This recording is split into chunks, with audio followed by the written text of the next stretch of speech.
Hi, Ms. Morphew here, and we're going to talk about the tasks for week 3 in this asynchronous class.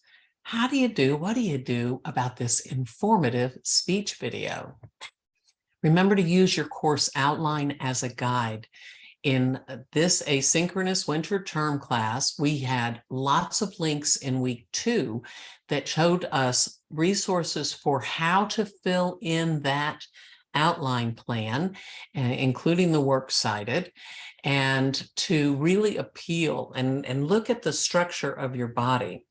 But use those guides in week 2 to help you with this week's work.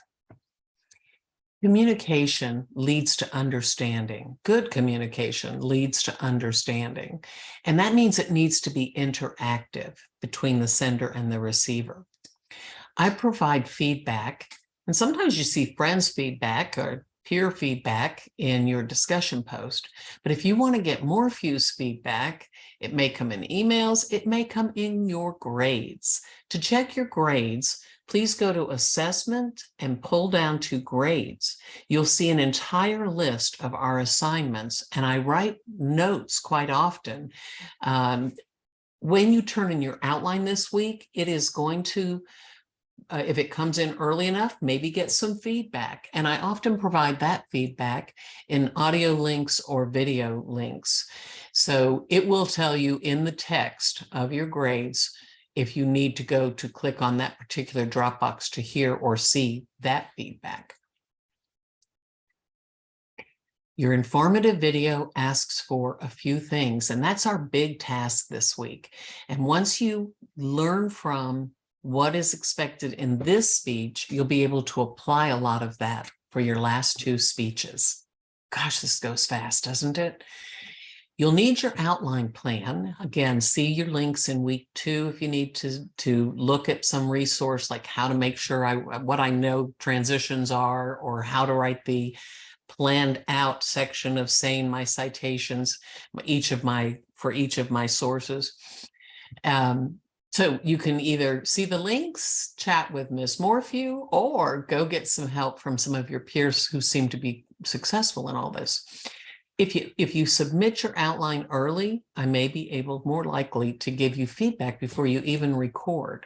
And that feedback's based on my experience with the rubric and many speeches. There is a written grade called discussion board number 4, and all you have to do for that is type your topic and the 3 benefits. If you wanted to add more information, that's absolutely fine, but that's what we expect in that Dropbox. And then you can reply to peers, and hopefully you might give them some connection or ask them a question or give them something specific to comment on, and you might even give them information they'll put in their recordings if it comes early enough. Many students have used what their peers say and just tossed that in as part of their speech. It makes it more engaging. The rubric is linked in the course outline. The rubric, of course, is how we assess. And all you have to do is download that to look at the red text in the exemplary box. It'll tell you what we hope to expect as far as your organization goes, your content, and your delivery. Go ahead, and when you get all that feedback, you've made your speech plan, go ahead and record your URL in whatever way you're doing that, pull it into YouTube, and post that URL in discussion board number 7. You'll be watching your base group members, replying to at least 2 of them or all of them, and you can certainly watch more. In this week, I've given you one more link to watch.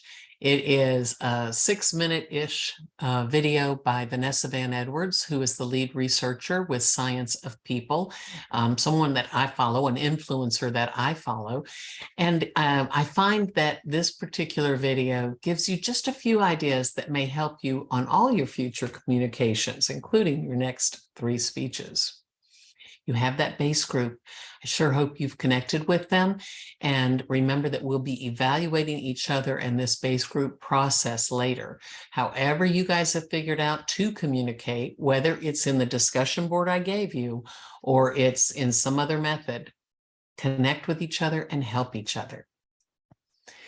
Remember to keep that dated reflection journal. Those aren't being turned in, but if you'll just capture a date and what your thoughts and your feelings, your experiences are, that data will be very helpful in a couple of weeks when you do your final written self-evaluation. And it helps you realize how far you've come in this month. If you need help, you can always use the live widgets on our homepage. One clicks to the library and you can chat with the librarian. Those people love to give you resources and evaluate sources for you. They will be very helpful. Or the Learning Center tutors who can brainstorm or help you find things or review some of your written works like your speech plan.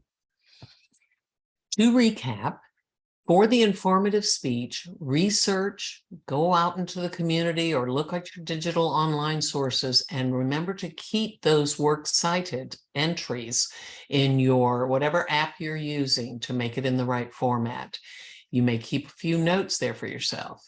Once you've got that, post discussion board number 4 with your topic and benefits and reply to 2 others. Again, questions, connections, critique, opportunities to improve, suggestions. The third thing then is to put in your informative outline as early as you can so that you can get a grade and get feedback on that you may or may not use to improve your speech before you record. And then post your recording, your URL in discussion board 7. Remember, it's only 4 to 6 minutes, so you want to keep to that outline structure. Have a good time with this process. I can't wait to see your first expository speeches.